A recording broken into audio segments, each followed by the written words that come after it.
আসসালামু আলাইকুম। All IT ভিডিওতে আপনাদের সবাইকে স্বাগতম। আজকের এই ভিডিওতে আমরা দেখব কিভাবে আপনি আপনার পিসিতে জ্যাম সফটওয়্যারের মাধ্যমে লোকাল সার্ভার অন করে ওয়ার্ডপ্রেসকে ইনস্টল করবেন।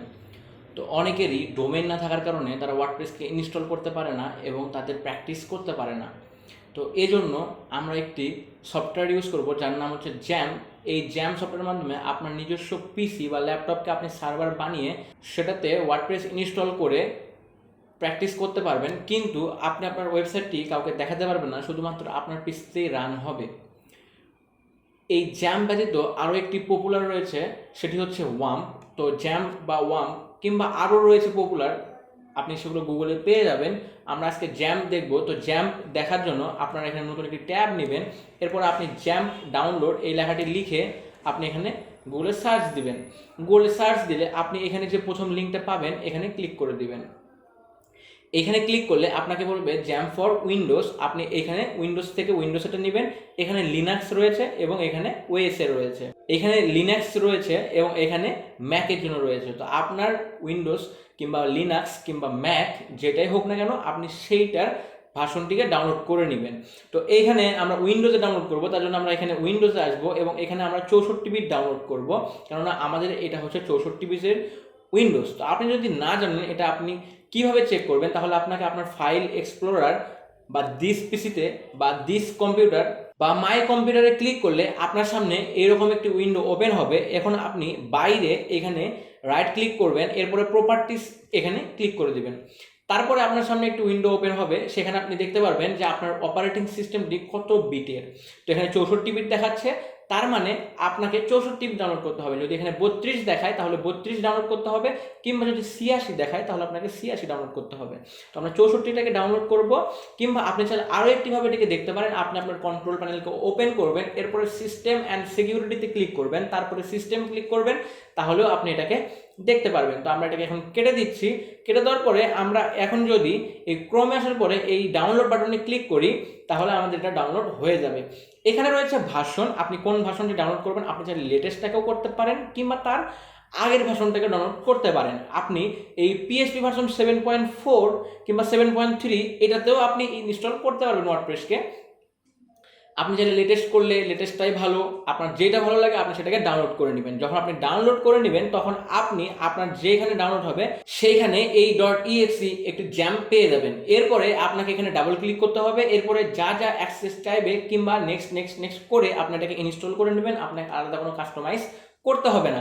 এইটা যখন ইনস্টল হয়ে যাবে তারপরে আপনাকে আরও একটি কাজ করতে হবে, সেটি হচ্ছে ওয়ার্ডপ্রেসকে ডাউনলোড করতে হবে। তো ওয়ার্ডপ্রেসকে ডাউনলোড করার জন্য আমরা নতুন আরও একটি ট্যাব নিব এবং এখানে লিখব ওয়ার্ডপ্রেস, তারপর আমরা লিখব হচ্ছে ওয়ার্ডপ্রেস ডাউনলোড।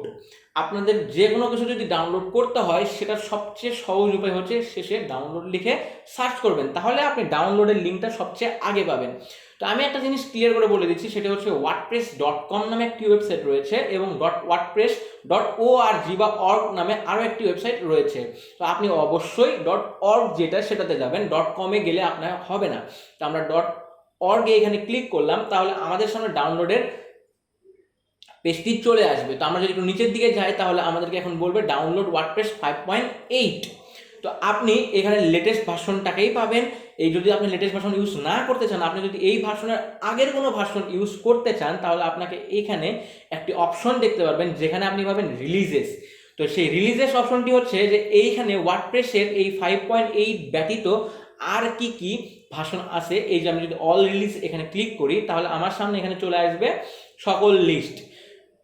এখানে দেখেন 5.4, 5.46 এরকম আপনি এখানে সকল লিস্ট পেয়ে যাবেন যে কোন কোন ভার্সন এখানে ওয়ার্ডপ্রেস কবে দিয়েছিল, এবং আপনি চাইলে সেগুলোকেই ডাউনলোড করতে পারেন। তো আমরা যদি এই শুধুমাত্র ডাউনলোডে চলে যাই তাহলে আমাদেরকে ওই গেট ওয়ার্ডপ্রেস ওখানে শুধুমাত্র একটি ক্লিক করতে হবে। আমরা এখানে ডাউনলোড ওয়ার্ডপ্রেস ক্লিক করলে ডাউনলোড শুরু হয়ে যাবে। তো এটাকে আমরা ডাউনলোড করে নিব, করে নেওয়ার পরে আমাদের কাজ শেষ। আমরা এই জ্যামটিকে ইনস্টল করে ফেলেছি, আমরা এই হচ্ছে ওয়ার্ডপ্রেসটিকে ডাউনলোড করে ফেলেছি। এখন আমাদের কাজ হচ্ছে আমাদের একটি এই ব্রাউজার ওপেন করতে হবে, যে ব্রাউজারে আমরা এই ওয়েবসাইটটাকে রান করাবো। তো আমরা ধরলাম আমরা এই ক্রমে আমাদের এটাকে রান করব। তো অবশ্যই এখন আমাদেরকে আগে জ্যামটিকে ওপেন করতে হবে। তো আমরা যদি জ্যাম্পের এখানে যাই, আমরা এই অল অ্যাপসে ক্লিক করলাম, এখন আমরা এখান থেকে জ্যাম এই কন্ট্রোল প্যানেল এখানে ক্লিক করব। এখানে ক্লিক করলে আমাদের সামনে জ্যামটি ওপেন হয়ে যাবে। এইখানে আমাদেরকে দুইটি কাজ করতে হবে, সেটি হচ্ছে এখান থেকে আমাদের কিছু মডিউলকে স্টার্ট করতে হবে এবং আমাদেরকে একটি এক্সপ্লোরার ফাইলে গিয়ে আমাদের ফাইলটি ওখানে কাজ করতে হবে। তো আমরা সর্বপ্রথম দুইটা কাজ করবো, সেটা হচ্ছে এই অ্যাপাচে মডিউলটাকে ওপেন করব বা স্টার্ট করব এবং মাই এসকিউএল, এই দুইটা আমাদের অবশ্যই স্টার্ট করতে হবে। আমরা জাস্ট এখানে স্টার্ট ক্লিক করব এবং আবারও এটাতে স্টার্ট ক্লিক করব, তাহলে আমাদের এই অ্যাপাচে এবং মাই এসকিউএল ওপেন হয়ে যাবে বা স্টার্ট হয়ে যাবে। যদি আপনার কাছ থেকে অ্যাক্সেস চায় আপনি অবশ্যই অ্যাক্সেস দিয়ে দিবেন, এখানে কোনো হার্মফুল কোনো কিছু হবে না, আপনি অ্যাক্সেস দিয়ে দিবেন। এরপরে আপনি চাইলে আপনার যে ড্রাইভ আছে সেই ড্রাইভে লোকাল ডিস্ক সি, এই লোকাল ডিস্ক সিতে চলে যাবেন। এরপর আপনি এখানে জ্যাম পাবেন, জ্যাম্পে ক্লিক করবেন। এরপর আপনি একটি ফাইল পাবেন, এইটি হচ্ছে htdocs। এইখানে যা আছে আপনি চাইলে সেগুলোকে ডিলিট করে ফেলতে পারেন। আমি এখান থেকে সব কিছুকে ডিলিট করে দিচ্ছি, আমার এগুলো দরকার নাই। এগুলো হচ্ছে বাই ডিফল্ট থাকে, আপনি চাইলে এগুলোকে এখান থেকে রিমুভ করতে পারেন। আমরা রিমুভ করে দিলাম। আমাদের কাজ শুধুমাত্র এই htdocs, অন্য কোনো ফাইল আমাদের কাজ নাই। আমরা কি করব, লোকাল ডিস্ক সিতে যাব, জ্যাম্প নামে একটি ফোল্ডার পাবো এবং এর মধ্যে পাবো htdocs। আপনি যদি এগুলো না করতে চান তাহলে আপনি সহজ উপায়ে এখানে জ্যাম্পের এটাতে যাবেন, এক্সপ্লোরার এখানে ক্লিক করবেন, তাহলেও আপনার সামনে ঠিক একই ফাইল ওপেন হবে এবং এখান থেকে শুধুমাত্র আপনাকে htdocs-এ ঢুকতে হবে। তো আমরা এইভাবে htdocs-এ আসতে পারি কিংবা লোকাল ডিস্ক সি এর মাধ্যমেও আসতে পারি। তো এখন আমাদের যে কাজ সেটি হচ্ছে আমরা যে ওয়ার্ডপ্রেসের ফাইলটাকে এখানে নিয়ে আসব, আমাদের ওই ডাউনলোড করা ফাইলটিকে নিয়ে আসব। তো আমরা এখান থেকে এই ফাইলটিকে কপি করতে পারি কিংবা কাট করতে পারি। আমরা এখন এখানে এটাকে পেস্ট করে দিব। পেস্ট হয়ে যাওয়ার পরে আমাদেরকে এখানে এটাকে এক্সট্র্যাক্ট করতে হবে। আমরা এখান থেকে এটাকে এক্সট্র্যাক্ট করে দিব। এক্সট্র্যাক্ট করে আমরা এই জিপ ফাইলটাকে চাইলে ডিলিট করে দিতে পারি। এরপরে আমরা এখন যদি আমাদের এই ব্রাউজারে আসি এবং নতুন একটি ট্যাব ওপেন করি, এবং যেহেতু আমরা এখন লোকাল সার্ভারে কাজ করতেছি এই জন্য আমরা এখানে লিখব LOCAL লোকাল, তারপর হচ্ছে HOST লোকাল হোস্ট। আমরা যদি এখন লোকাল হোস্টে ক্লিক করি তাহলে আমাদের সামনে দেখাবে একটি ওয়ার্ডপ্রেস নামে ফোল্ডার আছে। আমরা এখন কি করেছিলাম যে আমাদের এই htdocs-এর ভেতরে শুধুমাত্র কিন্তু একটা ওয়ার্ডপ্রেস নামে ফোল্ডারটাই আছে, তো সেই জন্য আমাদের ওয়ার্ডপ্রেস দেখাচ্ছে। আমরা চাইলে আমরা এই ওয়ার্ডপ্রেসের সকল ফাইলকে সবগুলোকে কাট করে আমরা বাইরে এনেও রাখতে পারি। আমরা দুইটা উপায়ে করতে পারি। তো আমরা এই ওয়ার্ডপ্রেস ফোল্ডারে রাখতেছি। আমরা এখন আরও একটা কাজ করব, আমাদের একটি ডাটাবেস ক্রিয়েট করতে হবে বা ডাটাবেস আছে সেটা ইউজ করতে হবে। তার জন্য আমরা নতুন আরও একটা ট্যাব নিব, সেখানে আমরা লিখব LOCAL লোকাল হোস্ট, এরপর আমরা একটা স্ল্যাশ দিব, এরপর আমরা লিখব PHP মাই অ্যাডমিন। আমরা যদি এখন এই PHP মাই অ্যাডমিনে ক্লিক করি তাহলে আমাদের সামনে PHP মাই অ্যাডমিনটা ওপেন হয়ে যাবে। এখন দেখতে পাচ্ছেন যে আমরা যখন PHP মাই অ্যাডমিনটাকে লিখেছি তখন আমাদের সামনে PHP মাই অ্যাডমিন ওপেন হয়ে গেছে এবং এখানে আমাদের কিছু ডাটাবেস রয়ে গেছে। তো আমরা চাইলে এইখান থেকে ডাটাবেসগুলোকে ক্রিয়েট করে আমরা চাইলে এখান থেকেও ডাটাবেসকে ইউজ করতে পারি, কিংবা আমরা যদি চাই যে আমরা আরও একটি হচ্ছে যে ডাটাবেসকে ক্রিয়েট করব, তাহলে আমরা কি করব, এই যে এই ইউজার অ্যাকাউন্ট এখানে ক্লিক করতে পারি। এইখানে আমরা ইউজার অ্যাকাউন্টগুলোকে দেখতে পারবো যে আমাদের এখানে কতগুলো ইউজার অ্যাকাউন্ট রয়েছে। এইখানে দেখেন একটা রয়ে গেছে অলরেডি রুট, আমরা চাইলে শুধুমাত্র এই রুটটাকে ইউজ করতে পারি, কিংবা আমরা চাইলে নতুন একটা ডাটাবেসকে এই ডাটাবেস এখানে যাবেন, এখানে যাওয়ার পরে আপনি এখানে একটা ক্রিয়েট অপশন পাবেন, সেখানে ডাটাবেসটাকে ক্রিয়েট করতে পারেন। তো আমরা আপাতত ইজি করার জন্য আমরা এই রুট নামের যে ইউজার রয়েছে সেটাকেই আমরা দেখব যে কিভাবে আমরা রুটটাকে ইউজ করতে পারি। তো আমরা এখন কি করব, যেহেতু আমাদের সব ফাইল এই ওয়ার্ডপ্রেসের ভেতরে আছে, আমরা লোকাল হোস্ট ক্লিক করে ওয়ার্ডপ্রেসে ক্লিক করে দেব।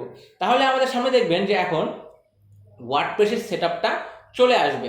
এখন দেখেন আমাদের সামনে কিন্তু এই যে ওয়ার্ডপ্রেসের এই সেটআপটা চলে আসছে। আমাদেরকে এখন এখানে সেটআপ দিতে হবে। আমরা কি করব, কন্টিনিউ এখানে ক্লিক করে দিব। এখন আমাদের এখানে কয়েকটি কাজ করতে হবে, সেটা হচ্ছে ডাটাবেসের নাম দিতে হবে, ইউজার নেম দিতে হবে, পাসওয়ার্ড দিতে হবে, হোস্ট দিতে হবে, টেবিল প্রিফিক্স দিতে হবে। এখানে আমাদের ইউজার অ্যাকাউন্ট হচ্ছে রুট, এবং আমরা চাইলে এইখান থেকে যে কোনো একটা কিংবা এই টেস্ট নামে এই ইউজারটাকেও ইউজ করতে পারি। তো আমরা এখন সেটাই করব। আমরা কি করব, এই লেটস গো এই বাটনটিতে ক্লিক করে দিব। আমাদের এখন ডাটাবেসের এই যে নাম সেটা দিতে হবে। তো আমাদের ডাটাবেসের নাম হচ্ছে, আমরা দিলাম টেস্ট, আমাদের ডাটাবেসের ইউজার নেম হচ্ছে রুট, এবং পাসওয়ার্ডের ঘরে আমরা একদম ফাঁকা রাখবো। আর এইখানে আমাদের এই লোকাল হোস্টই থাকবে, টেবিল প্রিফিক্সটা WP থাকবে, আর আমাদের কিছু করতে হবে না। এরপরে আমরা এখানে সাবমিট বাটনে ক্লিক করে দিব। এরপরে রান দ্য ইনস্টলেশন। এখন আমাদেরকে বলতেছে যে আমাদের ওয়ার্ডপ্রেসের যে সাইটটা, সেই সাইটের টাইটেল কি হবে। তো সাইটের টাইটেল আমরা দিতে পারি যে হচ্ছে মাই ব্লগ। আর এইখানে অবশ্যই আপনি পাসওয়ার্ড একটা দিয়ে নেবেন, যে পাসওয়ার্ডের মাধ্যমে আপনি এই ওয়ার্ডপ্রেসে লগ ইন করতে পারবেন। তো আমরা এখানে একটা পাসওয়ার্ড, ইজি পাসওয়ার্ড দিয়ে দিচ্ছি। আপনারাও আপনাদের পিসিতে একটা ইজি পাসওয়ার্ড দিয়ে রাখতে পারেন, যেহেতু এটা কখনো হ্যাক করা সম্ভব না, কেননা এটা সবসময় আপনি ইউজ করতে পারবেন, আর কেউ ইউজ করতে পারবে না। তো আমরা দিলাম 1 থেকে 6 পর্যন্ত। এরপরে আমরা এখানে আমাদের ইমেইলে একটা ইমেইল দিয়ে দিব, যেটা আমরা চাইলে অন্য একটাও দিতে পারি কিংবা একটা ভ্যালিড ইমেইলও দিতে পারি। এটা দেওয়ার পরে আমরা এখানে ইনস্টল ক্লিক করব।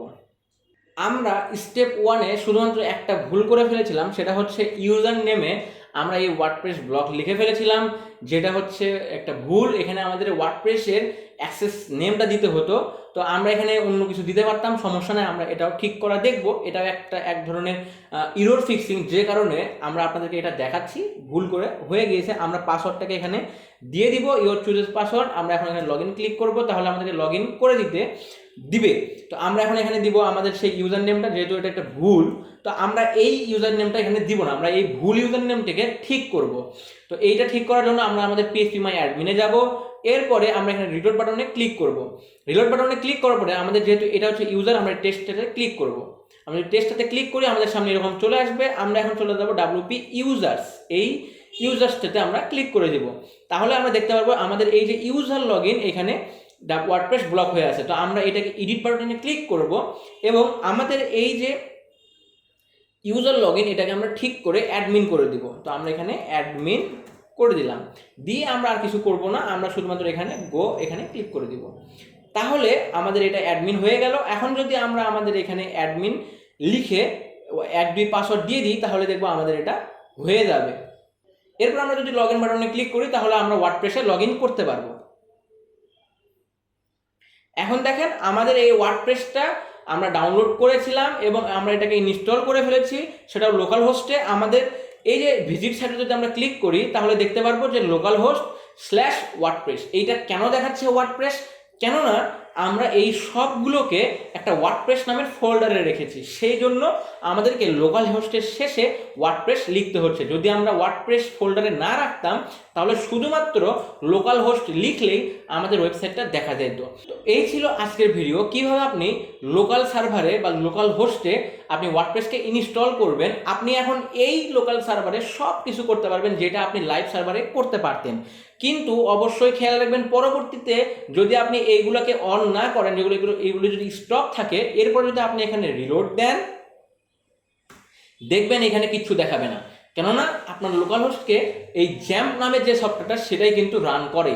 তো এই জন্য আপনাকে সর্বদা এটা অন করে রাখতে হবে। যখন আপনি লোকাল হোস্টকে রান করবেন, আপনি সবসময় অন করে রাখবেন না। যখন আপনি এই ওয়ার্ডপ্রেসকে রান করাতে চান, শুধুমাত্র তখনই এটাকে অন করে রাখবেন, বাকি সময় বন্ধ রাখলে কোনো সমস্যা নাই।